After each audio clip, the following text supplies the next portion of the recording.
UP board class 10th के student ये video जरूर लास्ट तक देखना, क्योंकि यहीं से आपका ड्राइंग क्लास 10th का पेपर बनेगा बोर्ड एग्जाम 2024 में।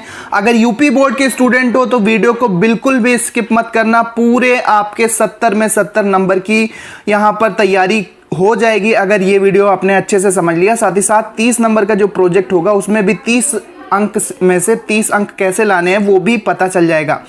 दोस्तों, अगर आप चैनल पर नए हैं तो चैनल को सब्सक्राइब कर लो, साथ ही साथ लाइक करके एक अच्छा सा कमेंट लिख दो। अपने गांव या अपने शहर का नाम जरूर लिखना कि आप ये वीडियो कौन से गांव कौन से शहर से देख रहे हैं, उत्तर प्रदेश के कौन से जिले से आप ये वीडियो देख रहे हैं।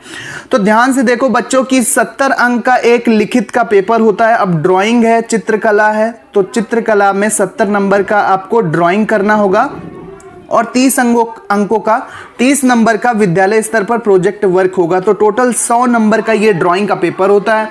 तो ड्राइंग को इग्नोर करते हैं कुछ बच्चे, तो उनकी क्या होता है कि ऑल ओवर परसेंटेज जो होती है उस पर एक नेगेटिव इम्पैक्ट पड़ता है, गलत असर पड़ता है। तो कला में कम नंबर आ जाते हैं तो उससे परसेंटेज बिगड़ जाता है, कम हो जाता है।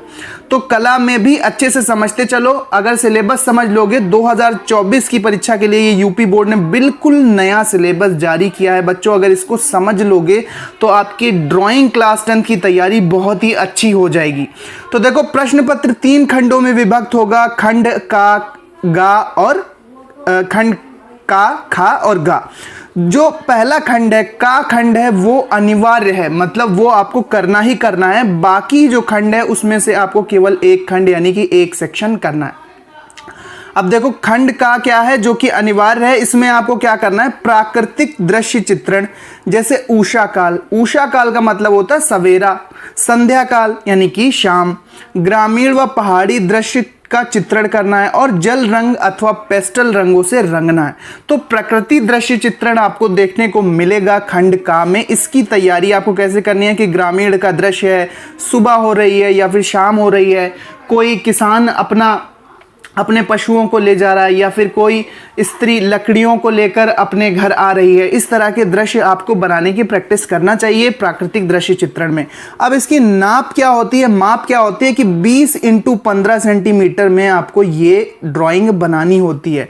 यानी कि 20 सेंटीमीटर आप चौड़ाई ले लेना, 20 सेंटीमीटर चौड़ाई ले लेना और 15 सेंटीमीटर आप लंबाई ले लेना, यानी कि एक आयत में आपको ये ड्राइंग बनानी होती है। ठीक है। अब अगर प्राकृतिक दृश्य चित्रण आपको कठिन लगता है बच्चों, तो आपको आलेखन बनाने का ऑप्शन मिलेगा।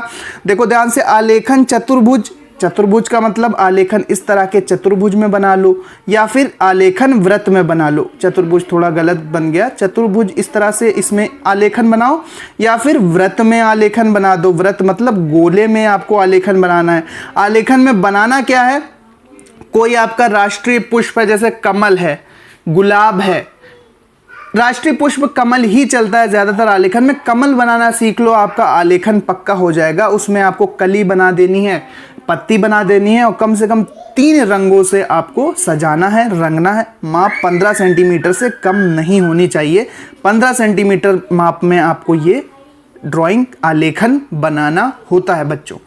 अथवा अगर ये आलेखन भी नहीं आता तो फिर क्या करना है, अगर आलेखन भी नहीं आता तो प्रावृद्धिक, अंतःस्पर्शी एवं बाह्यस्पर्शी। अरे भाई, ये कोई नहीं करता मेरे हिसाब से, लेकिन फिर भी एक खंड है। अगर यहाँ पर खंड नहीं, एक ऑप्शन है अथवा में, खंड का में एक ऑप्शन है। अगर कोई करना चाहे तो कर सकता है। अंतःस्पर्शी और बाह्यस्पर्शी अंतर्गत परिगत आकृतियां, रेखाओं तथा वृत्तों को स्पर्श करते हुए स्पर्श रेखाएं खींचनी है। क्षेत्रफल संबंधी साधारण निर्णय ज्यामितीय आलेखन। ठीक है, तो ये भी ऑप्शन आपके पास है। अब खा और गा में से आपको कोई एक खंड करना है। जो खंड का वाला था वो 45 अंक का था दोस्तों। तो आपको ध्यान से प्राकृतिक दृश्य चित्रण की अगर कोई प्रैक्टिस करना चाहता है तो केवल पूरे साल उसी पर अपना टाइम लगाए, उसी की प्रैक्टिस करे। अगर किसी को आलेखन पर अपना काम करना है तो पूरे साल आलेखन की ही प्रैक्टिस करे। दोनों के चक्कर में मत पड़ना, क्योंकि खंड का में आपको दोनों ही देखने को मिल जाएंगे। कोई एक पर अपनी पकड़ बना लो जिससे आपको 45 में से पूरे 45 नंबर मिल सकें। खंड खा और गा में कोई एक सा सेक्शन करना है। तो खंड खा में स्मृति चित्रण होता है, जो कि आपको केवल और केवल पेंसिल से बनाना होता है।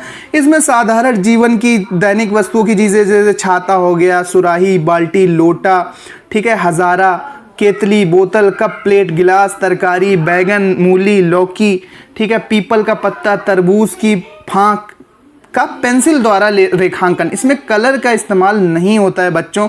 इस तरह की आकृतियां आप बनाना सीख लो, काफ़ी आसान होता है। ये सुराही, केतली, बाल्टी, लोटा, ठीक है, अमृतवान, गिलास, कप प्लेट, पीपल का पत्ता आता है, तरबूज की फाँक आती है, कई सारे फल आते हैं, सेब आता है। तो ये सारी आपको पेंसिल से स्मृति चित्रण में आपको बनाना सीख लेना। एक कोई आपको बनाना है, 1 या 2 आपको बनाने रहते हैं, तो ये खंड भी आपको 25 का मिलेगा। अब ये नहीं करना चाहता कोई, तो भारतीय चित्रकला के 15 प्रश्न आपसे 15 से 20 प्रश्न आपसे पूछे जाएंगे, ठीक है।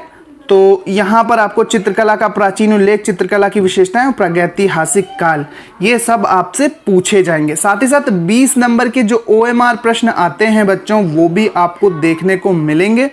20 नंबर के OMR प्रश्न तो नहीं देखने को मिलने चाहिए, क्योंकि यहाँ पर 45 नंबर का ये हो जाएगा प्राकृतिक दृश्य चित्रण या आलेखन, और 25 नंबर का हो जाएगा स्मृति चित्रण या फिर भारतीय चित्रकला। तो यहाँ पर ऑप्शनल का जो सवाल नहीं यहाँ पर उत्पन्न होता, लेकिन 2023 का जो पेपर था उसमें शुरुआत में 20 MCQ पूछे गए थे।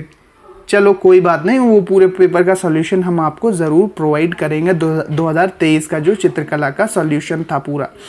अब देखो यहाँ पर प्रोजेक्ट कार्य जो आपको बनाया जाएगा, परियोजना कार्य, प्रोजेक्ट कार्य 3 खंडों में विभक्त होगा। किन्हीं 2 खंडों में 3 परियोजना कार्य पूर्ण करना अनिवार्य है।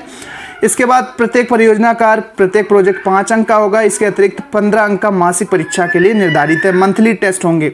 तो ये सारे प्रोजेक्ट वर्क आप कर सकते हैं। ये पूरा PDF आपको हमारे टेलीग्राम चैनल पर मिल जाएगा, ठीक है। प्राकृतिक दृश्य चित्रण के यहाँ पर एग्जाम्पल दिए गए हैं कि कौन कौन से प्राकृतिक दृश्य चित्रण आपके सिलेबस में है, तो इनकी प्रैक्टिस ही आपको करनी है बच्चों। जो पहला सेक्शन है प्राकृतिक दृश्य चित्रण, इनकी ही प्रैक्टिस करनी है। ये आपके सिलेबस में इतने हैं, स्क्रीनशॉट आप ले लो, ठीक है। जैसे यहाँ पर प्राकृतिक दृश्य चित्रण, उषा काल 20 × 15 सेंटीमीटर माप में सृजन के जल रंग माध्यम से भरने चित्रित किया जाए, चित्र परिप्रेक्ष्य स्पष्ट से दिखे। संध्या बेला का दृश्य चित्रण पोस्टर अथवा पेस्टल रंग द्वारा पूर्ण करें, जिसकी माप 20 × 15 सेंटीमीटर हो, चित्र में संतुलन एवं परिप्रेक्ष्य स्पष्ट हो। तो ये है स्मृति चित्रण में। क्या है स्मृति चित्रण में? साधारण जीवन में दैनिक उपयोग में आने वाली वस्तुएं, सुराही, बाल्टी, लोटा, वही मैंने आपको बताया, केतली, गिलास, बोतल, कप प्लेट, स्मृति के आधार पर केवल पेंसिल से रेखांकन करना है। विभिन्न प्रकार के बर्तनों, सब्जियों और फलों को आपको पेस्टल एवं वाटर कलर से चित्रित करें। विभिन्न प्रकार के फलों, सब्जियों और स्मृति के आधार पर रेखांकन करें पेंसिल अथवा चारकोल से। और भारतीय चित्रकला में आपको देखना, भारतीय चित्रकला के विभिन्न काल खंडों का विभाजन करते हुए प्रत्येक खंड का मौलिक लेख लिखें। चित्रकला की विशेषताओं का उल्लेख कीजिए, जिससे ये सिद्ध हो सके कि कला ही जीवन है। तो ये सारी प्रयोगात्मक चीज़ें थी। यहाँ पर 3 प्रोजेक्ट होंगे आपके 10-10 नंबर के, जिसमें 4 मंथली टेस्ट भी होंगे। एक मई में होगा MCQ पर, एक जुलाई में होगा, एक नवंबर में फिर MCQ पर, और दिसंबर में फिर एक वर्णात्मक पर। 4 मंथली टेस्ट का जो योग होगा वो 10 नंबर का होगा दोस्तों। तो ये है, इस तरह से तैयारी करोगे तो 70 में 70 नंबर ज़रूर मिलेंगे। चित्रकला का सॉल्यूशन भी मैं आपको तुरंत से दे दूंगा, और प्रोजेक्ट वर्क तो हो ही जाता है। 30 में 30 मिलने की संभावना रहेगी अच्छे से अगर पढ़ाई करोगे। बाकी विषय के भी सिलेबस हमारे चैनल पर उपलब्ध है, उन सभी का लिंक डिस्क्रिप्शन बॉक्स में है। वहाँ पर जाकर हिंदी, इंग्लिश, गणित, सामाजिक विज्ञान सभी के सिलेबस, कंप्यूटर सभी के सिलेबस आप देख सकते हैं। थैंक यू, मिलते हैं नेक्स्ट वीडियो में।